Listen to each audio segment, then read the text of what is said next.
నారాయణం నమస్కృత్య నరం చైవ నరోత్తమం దేవీం సరస్వతీం వ్యాసం తతో జయముదీరయేత్. హరి ఓం. పరమేశ్వర స్వరూపమైన సభకి నమస్కారం. భగవంతుని యొక్క నిర్హేతుక కృపాకటాక్ష వీక్షణముల చేత మనం భాగవతం మీద జరుగుతున్నటువంటి ప్రసంగాల్లో నిన్నటి రోజు పరీక్షిన్ మహారాజు గారు శృంగి ఇచ్చినటువంటి శాపము చేత 7 రోజుల లోపల తనకు మరణం ఆసన్నమవుతోందని తెలుసుకున్నవాడై గంగానది ఒడ్డుకి చేరి ప్రాయోపవేశం చేసి శరీరము వదలడానికని నిర్ణయం చేసుకున్నాడు. అలా నిర్ణయం చేసుకున్నటువంటి పరీక్షిన్ మహారాజు గారిని చూడడం కోసమని వశిష్ఠ, విశ్వామిత్ర, గౌతమ మొదలై అగస్త్యుడు మొదలైనటువంటి గొప్ప గొప్ప ఋషులందరూ కూడా విచ్చేశారు. అదే సమయంలో మహానుభావుడైనటువంటి శుకబ్రహ్మ కూడా అక్కడికి విచ్చేశారు. విచ్చేసి శుకబ్రహ్మ రావడం ఎందుకంత గొప్పతనం అంటే, ఒక సమస్య ఏర్పడడం గొప్పతనం కాదు. కలియుగ ప్రవేశం జరిగితే దానికి పరీక్షిన్ మహారాజు గారు ఒక్కడే కాదు, దానివల్ల ప్రభావితుడైన వాడు. కలియుగంలో ఉన్నటువంటి మనం అందరం కూడా కలిచేత బాధింపబడుతున్న వాళ్ళని. కాబట్టి ఇప్పుడు కలిబాధ నుంచి తప్పుకోవడానికి మార్గం ఏదైనా ఉంటుందా, ఇది చెప్పేవాడు ఎవరైనా ఉండాలి. కలి వస్తే ఎలా ఉంటుంది, ఇన్ని బాధలు పెడతాడు, ఇవన్నీ అసలు యథార్థంగా ఎలా ఉంటుందంటే, గోంగూర పప్పు అన్నం తింటున్న వాడి దగ్గరికి వెళ్ళి గోంగూర పప్పు తింటే ఎలా ఉంటుందో చెప్పినట్టు ఉంటుంది. కలి బాధలు మనకి తెలియనివి పడుతున్నవే కదా. కొత్తగా కలిపురుషుడు ప్రవేశిస్తే ఇలా ఉంటుందండి అంటే బహుశా ఈ బాధలన్నీ దానివల్ల అని తెలుస్తుందేమో తప్ప, కడుపు నొప్పితో ఉన్నవాడికి కడుపు నొప్పి ఎందుకు వచ్చింది అంటే, మీ కడుపులో చిన్న పుండు వేసిందండి దానివల్ల వస్తోంది నొప్పి అంటే, ఏమిటి దానివల్ల ప్రయోజనం? అంతకుముందు నొప్పి ఉంది, ఇప్పుడు నొప్పి ఉంది, కాబట్టి పుండు ఉందని తెలిసిందంతే. అలా బాధలు ఎందుకు వస్తున్నాయి అంటే, ప్రధానంగా అంటే ఈ యుగంలో మనస్సు ఎందుకు ఈశ్వరుడి దగ్గర ఉండట్లేదు అంటే, కలి యొక్క ప్రభావం ఎక్కువగా ఉండడం చేత. అది చెప్పడం పెద్ద విషయం కాదు. కానీ కలి ప్రవేశము జరిగిన తరువాత మనకి ఈశ్వరుని యొక్క పాదముల యందు విస్మృతి లేని భక్తిని పొందడానికి కావలసినటువంటి మార్గములు కానీ, లేదా కలియుగ ప్రవేశము తర్వాత కలి ప్రభావం మన మీద ప్రసరించకుండా ఉండడం కోసమని మనం చెయ్యవలసినటువంటి ప్రయత్నాన్నైనా చెప్పగలిగినటువంటి సమర్థుడు ఒకడు రావాలి. అటువంటి సమర్థుడు వచ్చాడు. ఆయన శుకుడు. ఆ శుకబ్రహ్మ మహానుభావుడు వచ్చి కూర్చుని పరీక్షిన్ మహారాజు గారితో మాట్లాడడం ప్రారంభం చేశాడు. శుకమహర్షిని చూసి అర్ఘ్యపాద్యాదులు ఇచ్చి కూర్చోబెట్టారు. మీరు ఇక్కడ ఒక విషయాన్ని కొంచెం అంటే, నేను తరచూ విశ్లేషణ చేయడానికి ఒక కారణం ఉంది. ఇది అలా చెప్పడం ఒక పురాణ విషయంగా దాన్ని చెప్పడం నాకంత పెద్ద ఆసక్తి అనిపించదు. ఎందుచేత అంటే, నేను పురాణంలో ఎలా ఉందో అలా యథాతథంగా పరీక్షిన్ మహారాజు గారు ప్రాయోపవేశం చేశారు, శుకమహర్షి వచ్చారు, ఆయన్ని చూసి చాలా సంతోషించారు. నేను చచ్చిపోయే ముందు నువ్వు వచ్చావు, చాలా సంతోషమయ్యా, అందుకని నీ కాళ్ళు కడుక్కో, చేతులు కడుక్కో, నీళ్ళు ఇచ్చాడు, కాసి నీళ్లు తాగు, నీళ్ళు ఇచ్చాడు, నమస్కారం పెట్టాడు, సాష్టాంగం చేశాడు. ఇవి చెప్పాను అనుకోండి, ఏమిటి అందులో గొప్పతనం ఉంది నాకు చెప్పండి. ఉంది ఒక గొప్పతనం. ఏమిటంటే, ఎవరికైనా మృత్యు ఆసన్నమైపోయింది అని చెప్పారనుకోండి, అయ్యా మీరు ఇంకో 2 రోజుల్లో వెళ్ళిపోతారు, లేకపోతే 3 రోజుల్లో వెళ్ళిపోతారు అని చెప్పారనుకోండి. చెప్తే అప్పుడు ఎవరైనా, ఏమండి కొంచెం మంచి విషయాలు చెప్దామని వచ్చాం, మీకు భాగవతం చెప్దామని వచ్చామండి, లేకపోతే ఆ రామాయణంలో అరణ్యకాండలో ఒక విషయం తెలుసుకుందాం మేము, అది చెప్దామని వచ్చామండి అన్నారు అనుకోండి. నేను ఇలా అన్నానని మీరు అనుకోవద్దు. సాధారణంగా మనిషి ప్రవృత్తి ఎలా ఉంటుందంటే, బాబు ఇప్పుడు ఎందుకండి, అందుకే మన వాళ్ళు ఒక మోట సామెత ఒకటి చెప్తూ ఉంటారు, ఒక ముతక సామెత, చచ్చేవేళ సంధ్యమంత్రం అని. అప్పుడు ఎవడు దాని గురించి, రామాయణం గురించి, భాగవతం గురించి విందామని అనుకుంటాడు సామాన్యమైనటువంటి వ్యక్తి. అప్పుడు ఎవరికైనా ఎలా ఉంటుందంటే, ఆ ఉన్న 2 రోజులు భార్యా బిడ్డల్ని చూసుకోవాలని. అందుకే కదా మనకి ఒక సంప్రదాయం ఏర్పడిపోయింది. డాక్టర్ గారు ఈయన వెళ్ళిపోతాడండి అని చెప్పరు. ఎలా చెప్తారంటే, దగ్గర వాళ్ళు ఎవరైనా ఉంటే, ముఖ్యమైన వాళ్ళు ఉంటే టెలిగ్రామ్ కొట్టడమో ఫోన్ చేయడమో చేసి పిలిపించేసుకోండి అని చెప్తారు. అంటే దాని ఉద్దేశం ఏంటంటే, ఇంక ఈయన వెళ్ళిపోతాడు, చిట్ట చివరి చూపు దక్కుతుందని. అందులో మనం దోషం పట్టవలసిన తప్పేం లేదు. ఇంచేత అంటే, లోకము యొక్క పోకడని బట్టి వాళ్ళు చెప్తారు. అలాగా చెప్తే అయిన వాళ్ళందరూ వస్తారు, ఒకసారి ఇంటెన్సివ్ కేర్ యూనిట్ అద్దం దగ్గర నుంచి చూస్తారు, వెళ్ళిపోతారు. వాడికి టెన్షన్ మరీ ఎక్కువైపోతుంది లోపల ఉన్న వాడికి. ఎప్పుడూ రాని వాళ్ళందరూ వచ్చి అద్దం దగ్గర నించున్నారంటే ఏమిటి దాని అర్థాంతం? ముందు వాడికి అనుభవం లేదేమిటి? సో మనం వెళ్ళిపోయే టైం అయిపోతుందన్నమాట అని వాడికి భయం ఎక్కువైపోతుంది. ఎన్ని ఎటెన్ వేసినా బీపీ రీడింగ్ మాత్రం పెరిగిపోతూనే ఉంటుంది. అది వేరే విషయం అనుకోండి. కానీ ఇక్కడ పరీక్షిన్ మహారాజు గారు ఒక గొప్ప విషయం చేశాడు.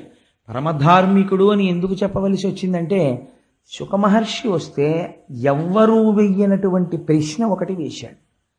ఈ ప్రశ్న వేస్తే శుకుడు ఏమనాలంటే, ఓ నవ్వు నవ్వి గొప్ప ప్రశ్న అడిగావులేవా, ఇదేం చల్లుతుంది ఏమిటనాలి. వాళ్ళిద్దరు అలా మాట్లాడుకోలేదు, అది విచిత్రం. పరీక్షణ్ మహారాజు గారు అన్నారు, 7 రోజులలో నాకు మరణము ఖాయమన్న విషయము నాకు తెలిసిపోయినది. నేను పాము చేత కరవబడతానని శృంగి శపించాడు.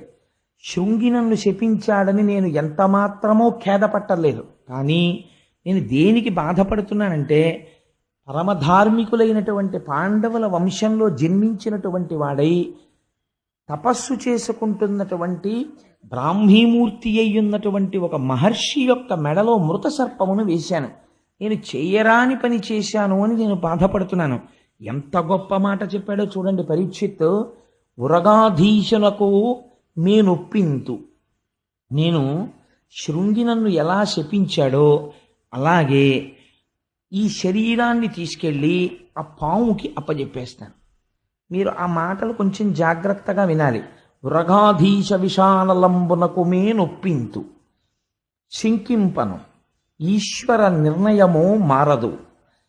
ఈ శరీరాన్ని తీసుకెళ్ళి ఉరగాధీశ విషానలంబునకు, పాములకన్నింటికీ కూడా అధిపతి అయిన వాడు ఎవరున్నాడో అటువంటి ఉత్కృష్టమైనటువంటి పాము యొక్క విషానికి ఈ శరీరాన్ని అప్పచెప్పేస్తాను.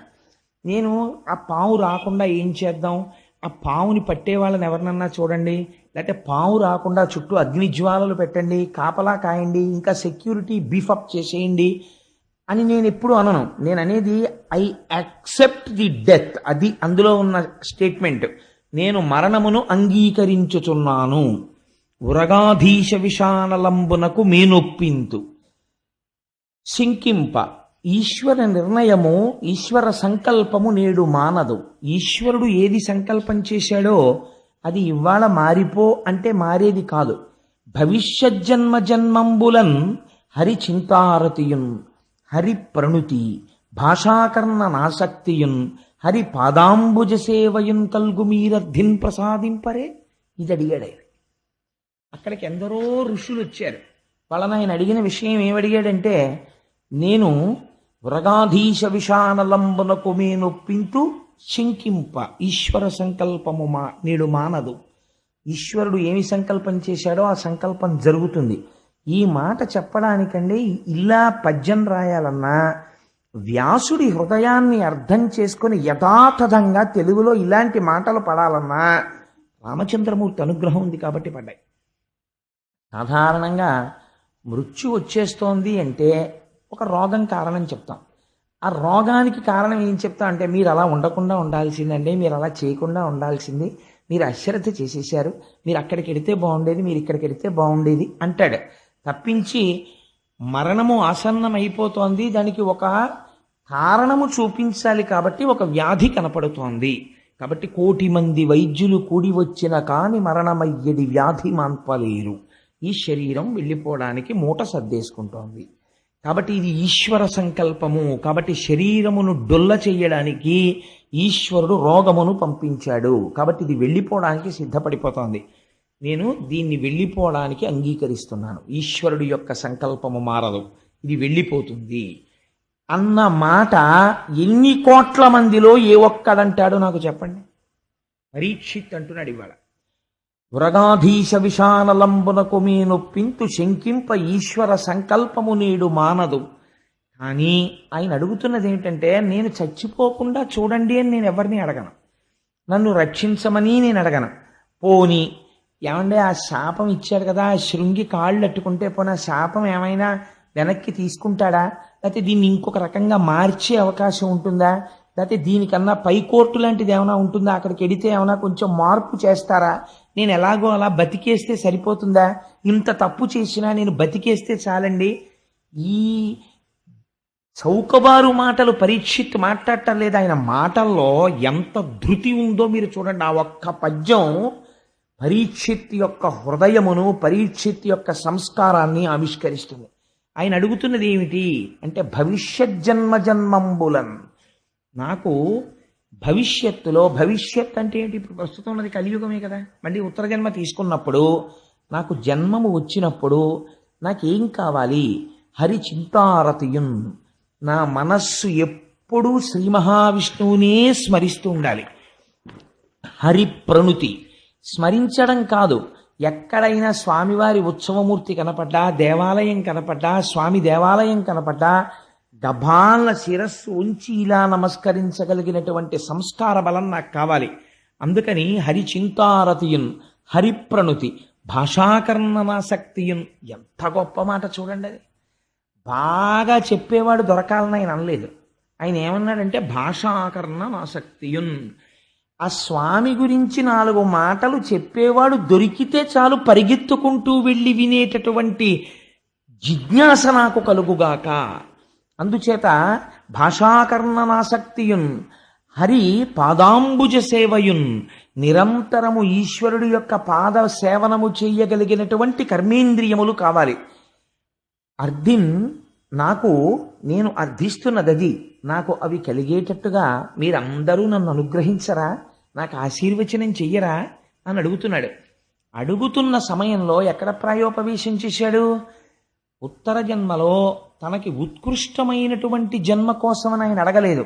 ఆయన అడిగింది ఏ జన్మలో ఉన్నా, ఏ శరీరములో ఉన్నా కావలసినవి ఏమిటి, ఇవి అడిగాడంతే. పరీక్షిత్ హరి చింతారతయున్, హరి ప్రణుతి, భాషాకర్ణనాసక్తియున్, హరి పాదాంబుజ సేవయున్, ఈ 4 నాకు కావాలి అని అడిగితే శుకబ్రహ్మ వచ్చి కూర్చుని ఉంటే శుకబ్రహ్మకి పాద ప్రక్షాళనం చేయించాడు, ఆచమనీయం ఇచ్చాడు, కూర్చోపెట్టి నమస్కరించి ఒక మాట చెప్పాడు. ఆయనకి సాష్టాంగం చేసి, అయ్యా నాకొక్క కోరికుంది, నేను మళ్ళీ పుట్టవలసిన అవసరం లేనటువంటి మోక్షాన్ని పొందడానికి నాకు కల్పవృక్షంలా మీరు వచ్చారు. మీరు ఒక చోట ఉండేటటువంటి వారు కాదు, అటువంటిది మీరు అనుకోకుండా వచ్చి నన్ను అనుగ్రహించారు కనుక నాకు అటువంటి విషయము ఏది ఉన్నదో దానిని నాకు తెలియచేయుడు అని.